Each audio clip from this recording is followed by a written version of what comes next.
Hi, I'm alextbh and I'm your Asia's spotlight artist.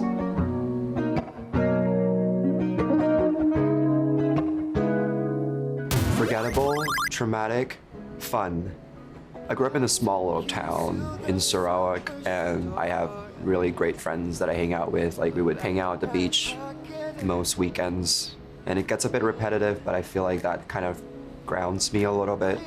One of the most memorable moments of me with my family would be when I came home for Chinese New Year and haven't seen them for over a year. We just sat down and talked, and it felt nice because everything around me slowing down for a little bit.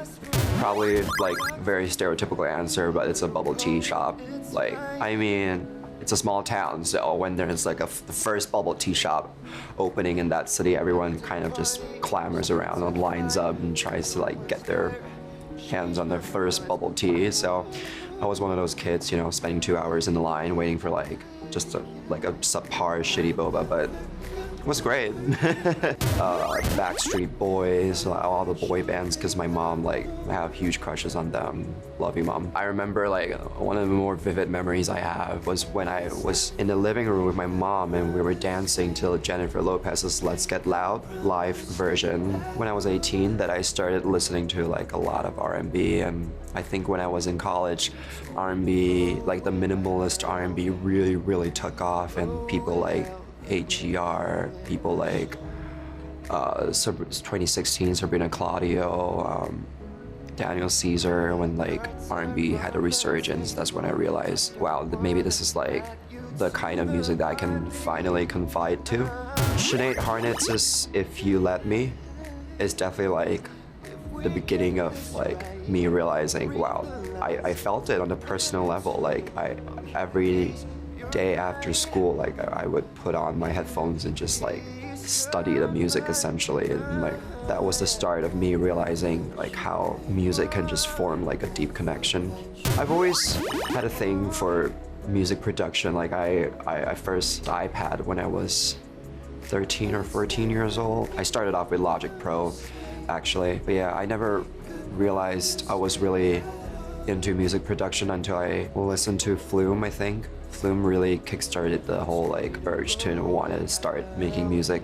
Like I would go on YouTube and just search like tutorials on how to create like a specific sound that like does that womp sound, you know. So I did electronics engineering when I was in college. At that point I wasn't really sure what I wanted really, but that was like a safe bet because I mean, at the end of the day, I think I'm still a nerd. I knew that at some point I'm probably gonna end up in some multinational conglomerate working a 9 to 5 in like a cubicle. I like expressing through music, so I kind of did like this Hannah Montana thing where like I'm a student by day, but like I make music at night.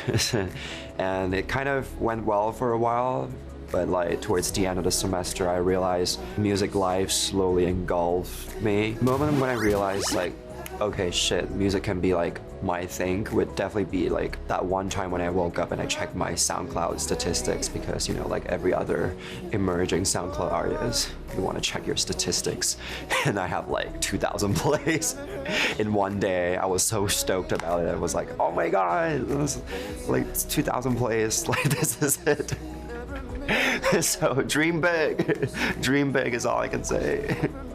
If I would put on like a signature alextbh show, it would definitely be like Drake or like Travis Scott mosh pit kind of vibes. It would be just me diving into people, just throwing water. It's just like a big hose reel spraying onto people. It has nothing to do with my music. My music is mellow as I just want to do that. I want to be at a point in time of my life where I can just do anything to my fans and they will be like, yes, keep doing that. Yeah.